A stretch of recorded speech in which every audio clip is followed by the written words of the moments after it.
3 नवंबर 1988 रात के लगभग 10:30 माले, हिंद महासागर के बीच बसा ये शांत द्वीप अचानक गोलियों की आवाज से कांप उठा था।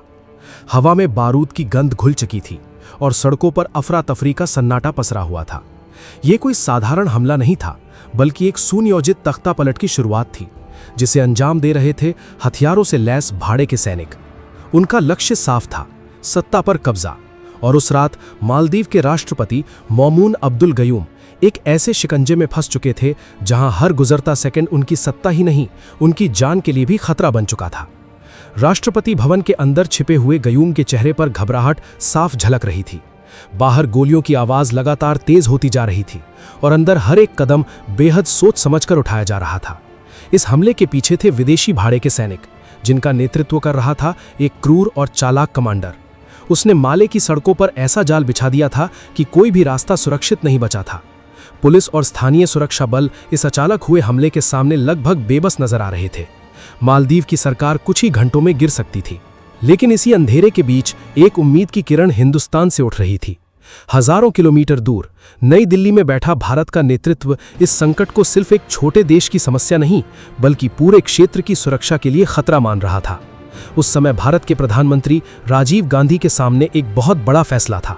यह फैसला तय करने वाला था कि क्या भारत इस संकट में हस्तक्षेप करेगा या फिर हिंद महासागर में एक नई अस्थिरता को जन्म लेने देगा।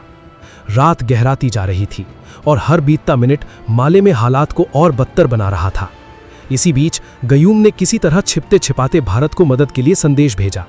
ये एक ऐसा संदेश था जो सिर्फ सहायता की गुहार नहीं थी, बल्कि एक पूरे देश के अस्तित्व की आखिरी उम्मीद थी।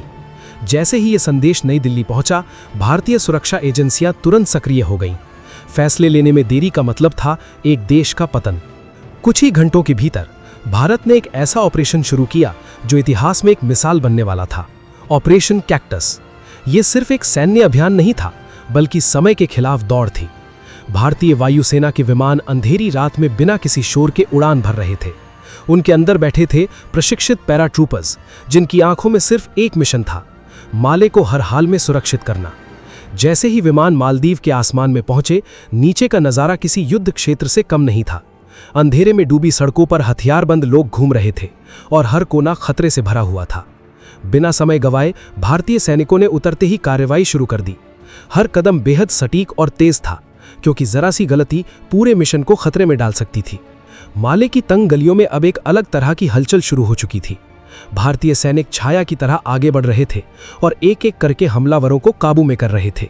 ये एक ऐसी लड़ाई थी जिसमें दुश्मन दिखाई कम देता था, लेकिन हर जगह मौजूद था।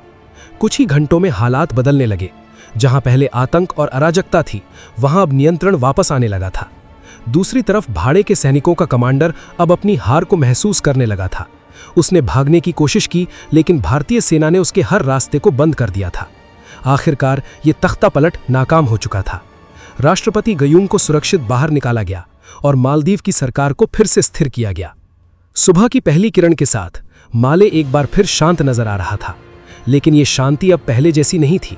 ये उस रात की गवाही दे रही थी जब एक छोटे से देश को बचाने के लिए हजारों किलोमीटर दूर से आई एक ताकत ने इतिहास बदल दिया था। ऑपरेशन कैक्टस सिर्फ एक सैन्य अभियान नहीं था, बल्कि ये एक संदेश था कि जब वक्त आता है तो फैसले तेजी से लिए जाते हैं और उन्हें अंजाम भी उतनी ही तेजी से दिया जाता है।